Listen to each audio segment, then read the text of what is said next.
Hey guys, so in this video I'll be showing you and telling you on how to breed hamsters. Now the reason why I'm doing this video is because there isn't much videos on YouTube on how to actually breed hamsters. Now first of all, you want to pick what kind of hamster you want to breed. Do you want to breed dwarfs, Chinese, Russian Campbells, Syrians, any type of hamster? You can just pick one you want to breed. Now I've noticed that Syrians can be a bit easier at times to breed rather than dwarfs, because Syrian is extremely easy to tell if they're in heat, while dwarf you cannot tell if they're in heat. So basically what you're gonna do, you're gonna pick your hamster you want. So let's say you got a Syrian, right? You get your Syrian and you would put them on a table, put her on a table, or hold her in your hand, however you want to do it, and then gently push down their back, and she will immediately lay down flat and lift her tail. Now for a dwarf, you can't really tell if they're in heat, and then you can't push them down their back or anything. So what you would do is you do not put them in her cage or in his cage, because the female can get extremely scared if she's in his cage, and the female can get extremely territorial if he is in her cage. So let's say get a playpen or an extra bin and then put him in there, and if you see that she's extremely calm, then she's in heat. Now sometimes even if she is in heat, she won't be calm, and that's just because she's meeting him for the first time. That is extremely normal, and you don't have to worry about that. Maybe just meet them every single day for about 10-15 minutes, and then as she gets used to him, she will start showing signs of heat. So let's say she's extremely calm, she's closing her eyes, she's letting him get near her, then she is in heat. And then whenever you learn that day, they go in heat every 4 days. So let's say she's in heat one day, for 3 days later you put them together again. So you keep doing that until for sure you know that she is pregnant. Now that's what you would do for dwarfs, and for Syrians you would just put them together when she is in heat, and every 3 days put them together again. Now for the actual giving birth part, you want to put her in a smaller cage than you would have her actual cage, because for example, if you have barred cages like those, then babies can fit out and squeeze out, and you don't want that to happen. So I recommend a bin, maybe not too much of a big bin, like this big, it doesn't really matter, or you can just put a large bin. That's what I would recommend, because they can get out and it's less stressful for the mother to get to the babies, and it's much better for the babies in general. So if you're breeding Syrians, then once they reach the age of 6 weeks old or 5 weeks old, they are ready to breed.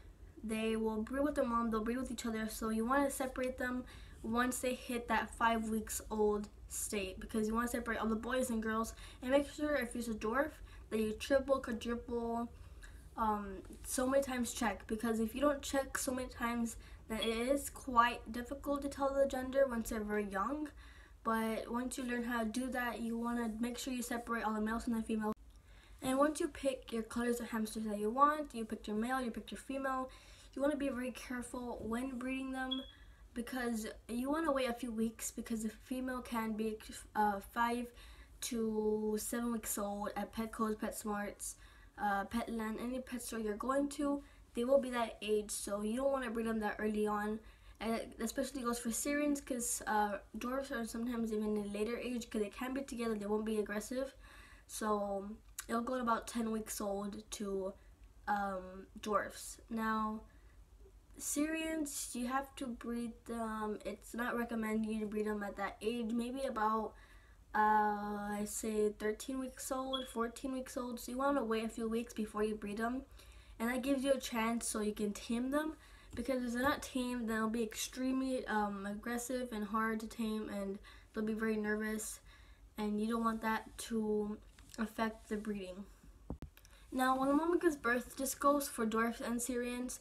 When the mama gives birth, you want to keep them in a bin, small bin, large bin, doesn't really matter as long as they're in a bin or an aquarium, because they can easily squeak through bars. And as I may or may not have told you, that once they reach the 5 weeks old state, they are ready to breed. They'll breed with their mothers, they'll breed with their parents, whatever. And for Syrians, that's the age where they'll start leaving the mom. So that's when everyone will start fighting. So make sure to separate everyone and check their genders. Put the males with the males, put the females with females. But if they're Syrians, you put them in each different cage. That's why it's a little harder to breed Syrians. It's easy to actually breed them, but when they have the babies, it's kind of hard. And that also goes for dwarf hamsters. When you do breed them, you want to separate the babies at 5 weeks old and put the males to the males, females to females, because you don't want them all breeding together and accidentally selling someone a pregnant female, because that would be very bad. Sadly, I couldn't have the hamsters with me during this video because they are very asleep, because it is about midday. And when you have a Syrian or any type of hamster, she is pregnant. I recommend that when you know she's about to give birth, make sure to put the male out of that cage, because it can get extremely stressful for the mother, and she is that stressed, she'll end up eating the babies, and you don't want that. And make sure when she's pregnant it's her late pregnancy, she's about to give birth, put food, scatter food all over the cage, because you want her to look for the food and then put a bowl. Make sure to put a bowl, always refill it, because then she's gonna feel like there's not enough food, and to avoid her babies starving to death, she will end up eating them. And if you're breeding Syrians and they're gonna have to be in an individual cage once they get to that age, I recommend aspen bedding, because aspen bedding, there's a lot of it, and it's like there's a lot of it for your hamsters, so they'll have enough to burrow and like make their little nest and everything. It'll be great for the hamsters. But make sure to put some soft things in there, like tissue paper, toilet paper, other soft beddings, paper-based beddings.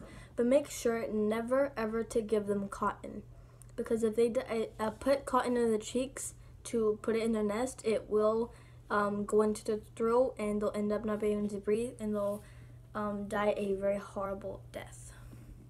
So yeah, that's all I have for how to breed hamsters. I really hope this video helped you, and bye.